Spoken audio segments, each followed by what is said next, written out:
Despite being a solitary confinement inmate, Charlie Kirk's shooter is receiving round-the-clock medical monitoring, cushioned walls, negotiated surrender terms, and top-tier legal representation. This preferential treatment seems off. What gives a confessed killer a leg up on the rest of the prisoners? Behind the scenes, what formidable forces are defending him? I know everything that happened. Here we will dissect it. Special accommodation and a tender surrender. American society was rocked by the September 10, 2025 assassination attempt on conservative activist Charlie Kirk at Utah Valley University. However, what followed? The handling of his alleged killer, Tyler Robinson, by the legal system, has just added fuel to the fire. The stereotypical image that most people generally conjure up when they hear the words, "Arrest a suspected assassin," they presumably see a spectacular SWAT raid complete with flashbang grenades and tactical teams storming a hideout. This person recently shot and killed a significant political figure in broad daylight. Tyler Robinson did not experience that. 22-year-old electrical apprentice from St. George, Utah, was instead met with what the police referred to as a tame surrender. Let's describe the events that transpired. Despite a 33-hour manhunt involving the FBI, local police, and a large-scale search operation, Robinson escaped unharmed. There was no secluded cabin where he holed himself up. He opted to make a phone call instead. They were contacted by him. At this point, the plot takes an extraordinary turn. The news coverage had caught Robinson's mother's attention. It was her own son who she identified in the surveillance images published by the FBI as the gunman.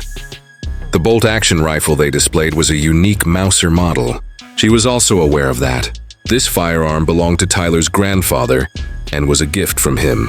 Robinson didn't try to skirt the issue when his father brought up the images with him. Instead, he admitted to the shooting and made suicide statements, claiming he couldn't face jail time and wanted to end his life. However, things take an even stranger turn from here on out. The Robinson family, guided by Robinson's father and a relative who was a former deputy sheriff, started to negotiate the conditions of Robinson's surrender before contacting 911. One major worry occupied Robinson's mind. The thought of police shooting him was terrifying. They so devised a plan for what would be later characterized as a delicate handoff by Nate Brooksby, the sheriff of Washington County. Yeah, what happened was just mind-boggling to me. It was just a few days ago that I learned Charlie was actually making an appearance in town. Robinson had a secret meeting with FBI and U.S. Marshals on the evening of September 11th. There was a calm transfer of custody that did not include the use of force, and there were no tactical gear, SWAT teams, or dramatic confrontations involved. As it happened, it prompted quick inquiries from many Americans who were watching. Does the United States really handle possible killers in this way? Details of Robinson's treatment upon arrival at the Utah County Jail added fuel to the fire of controversy. Officials decided to place Robinson in a special housing unit under special watch protocols, instead of putting him in the general population or even a conventional isolation cell. The official justifications for these actions must be understood before we go into the specifics of this privileged treatment. Robinson was subjected to these measures for multiple reasons, according to prison officials. Worries about self-harm and possible threats from other inmates or outside actors, the high-profile nature of the case, and his suicide threats to family members. The story gets more complicated, and the public's wrath becomes more understandable at this point. The specific surveillance that Robinson is subject to serves a purpose beyond ensuring his safety. He is accused of killing a popular public figure, and the conditions in which he is being held are what many would consider extremely protective. He had sat down. It was done over WebEx. You could tell that people were watching even though he wasn't actually in the courtroom with the judge. His padded vest is a sign that he has been placed on special watch in this particular prison. Constant illumination in Robinson's cell ensures that he is watched at all times. The term pickle suit describes the thick, tear-resistant suicide prevention smoke that he must wear. He is housed in a specially designed cell with padded walls and flooring, removed from any potential self-harming hardware, and equipped with ground-level restrooms. The food he gets is served on delicate platters without any cutlery, Socks, paper, and pencils, anything that could be used for self-harm, are scarcely within his reach. Some may consider this degree of concern as bordering on nannying, bordering on protecting. What happened to Jeffrey Epstein is the main reason why these restrictions are being justified. The logic was laid out by prison expert Joseph Gunnar.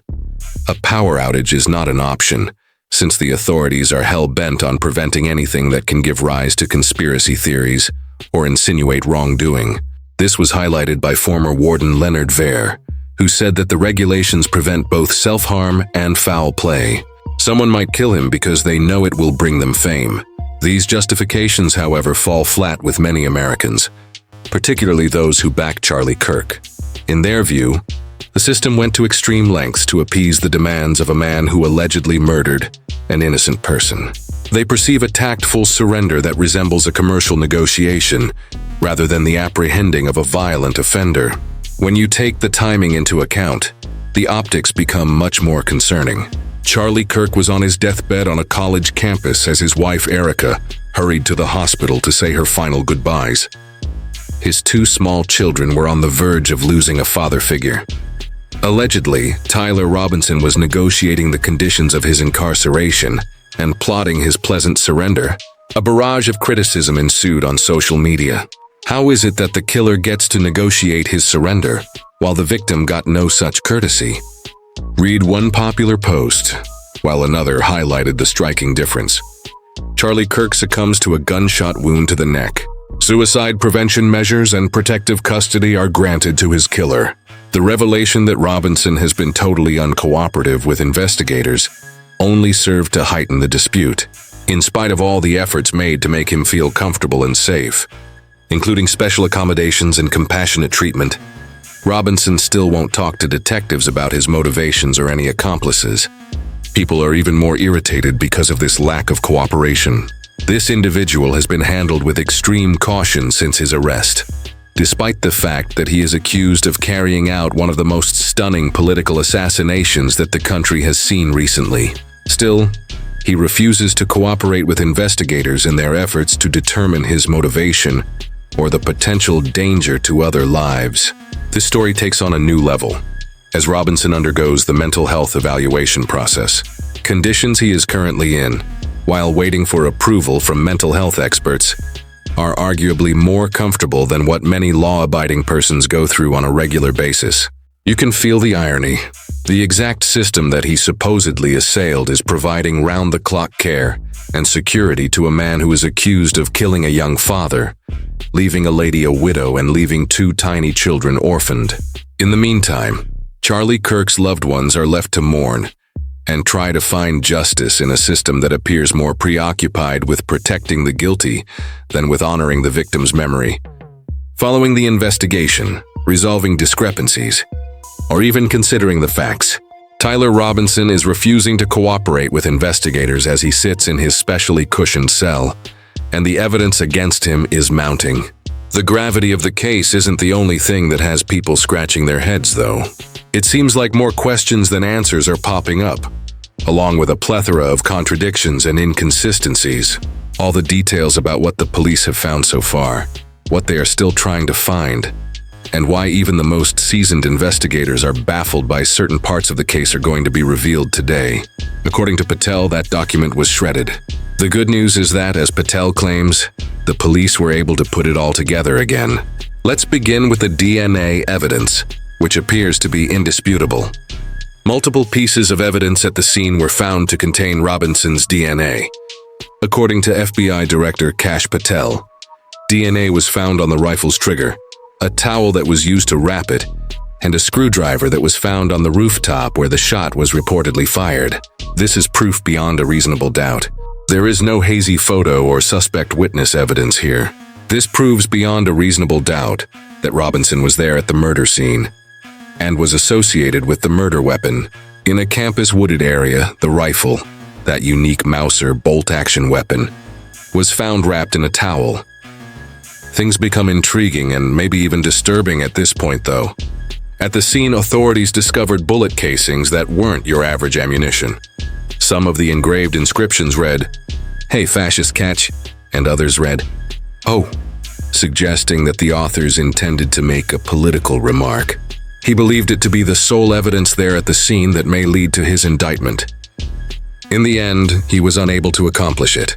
Prosecutors are describing this as an assassination with political motives. However, we did find out that one of the casings included the words, "If you read this, you are gay, LMAO."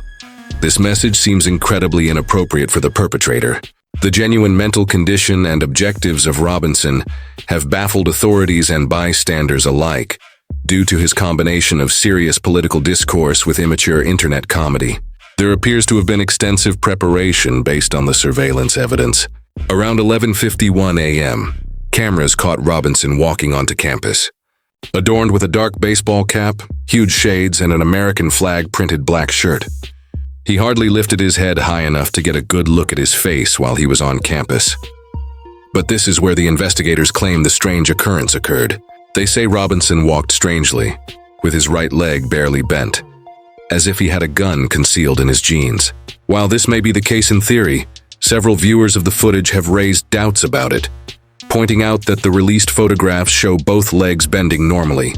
Robinson reportedly got himself on the roof at about 12:15 p.m., giving him about 8 minutes to get ready before the fatal shot was fired at 12:23 p.m., according to official records, in response to a debate question concerning mass murderers and transgender difficulties. Thirdly, on September 10, 2025, in Utah County, Tyler James Robinson obstructed, delayed, or prevented an inquiry, which is a second-degree crime in violation of Utah statute, annotated 76-8306, sub 2, the communications that Robinson himself made provide what is arguably the strongest piece of evidence. Allegedly, he texted his transgender roommate and lover a string of messages following the incident. In the eyes of the prosecution, these messages constitute a full confession. In one of the text messages, Robinson reportedly wrote, "I can't take his hatred anymore. Some kinds of hate can't be reasoned with." He also left a note for his roommate stating, "I had the chance to eliminate Charlie Kirk, and I'm going to do it." On Discord, he allegedly admitted to a group, "Hey everyone, I've got some bad news. What happened at UVU yesterday, it was me. I'm sorry for all of this." What has raised eyebrows, however, is how unusually specific these messages appear to be. Robinson supposedly explained exactly where he stashed the rifle, how he concealed it, and even made light of the markings etched on the bullet casings. Close readers have noticed odd ellipses in some of the message screenshots. Critics argue that portions of conversations may have been cherry-picked, making some statements like, "My dad is super MAGA," seem completely out of context.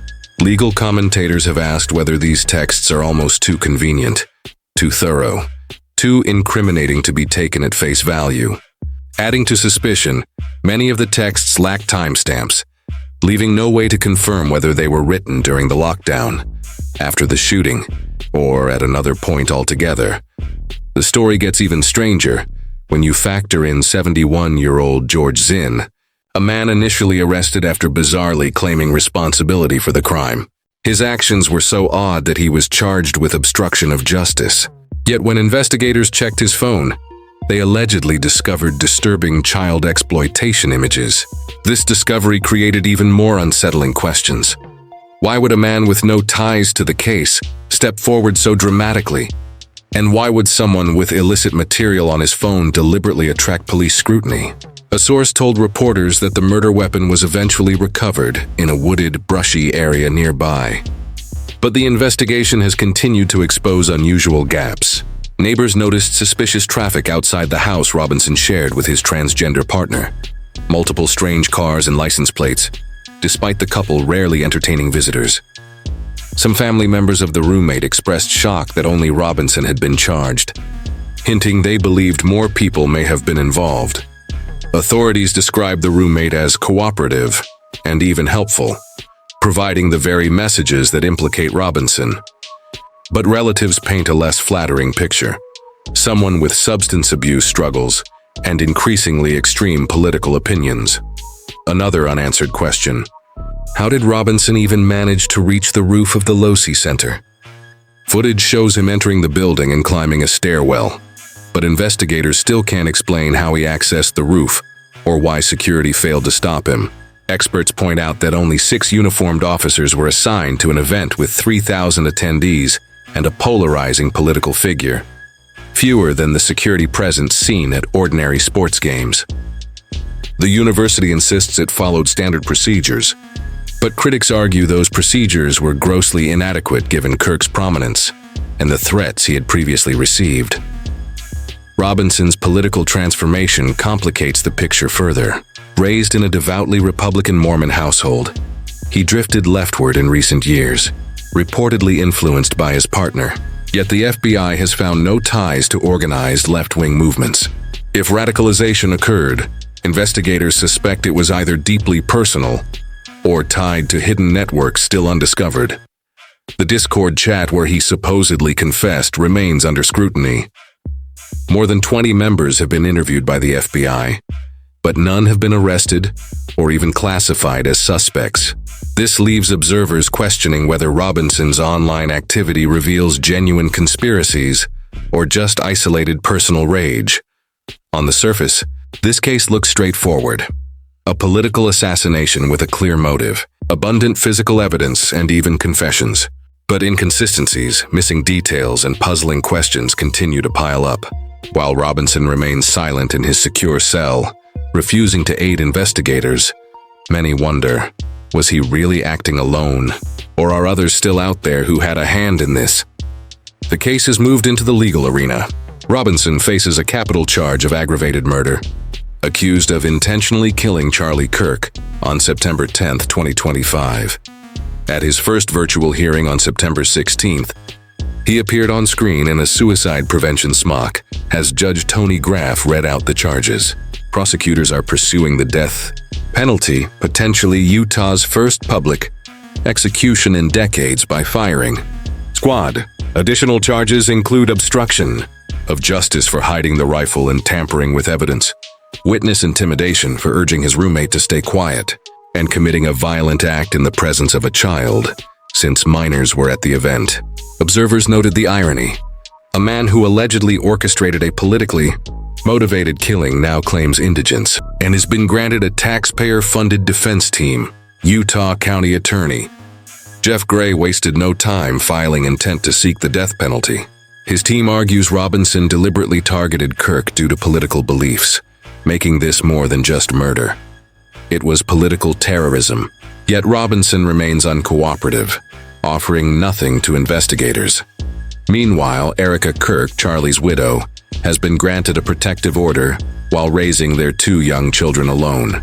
Her response has been both graceful and spiritual. She said she doesn't want Robinson's blood on her conscience, leaving the decision to God and the government. Her restraint contrasts sharply with the fury on social media, where many decry Robinson's relatively comfortable treatment in jail compared to the lack of protection Kirk received. Former President Trump and others have demanded the harshest punishment, yet public frustration grows, fueled by comparisons to the harsher treatment of other defendants, especially those linked to January 6th. This perceived double standard has amplified anger over Robinson's accommodations and lack of cooperation. Forensic experts concluded that Kirk's wound, a single shot to the neck, was unsurvivable, even with top surgeons standing by. His death was neither random nor impulsive, but carefully plotted. The assassination has deepened political divides, with his memorial doubling as a rally attended by Trump and J.D. Vance. Conspiracy theories thrive online, fed by inconsistencies in evidence and the polished nature of Robinson's supposed confessions. Many Americans now question whether the justice system can still be trusted to deliver fairness in high-profile political crimes. As the case proceeds, several questions linger. Will Robinson ever reveal the full truth? Were others involved? Why were security measures so lax? And can the justice system deliver justice to Charlie Kirk's family and to the nation? For now, Robinson remains in protective custody, while the country debates whether his treatment represents fairness or failure.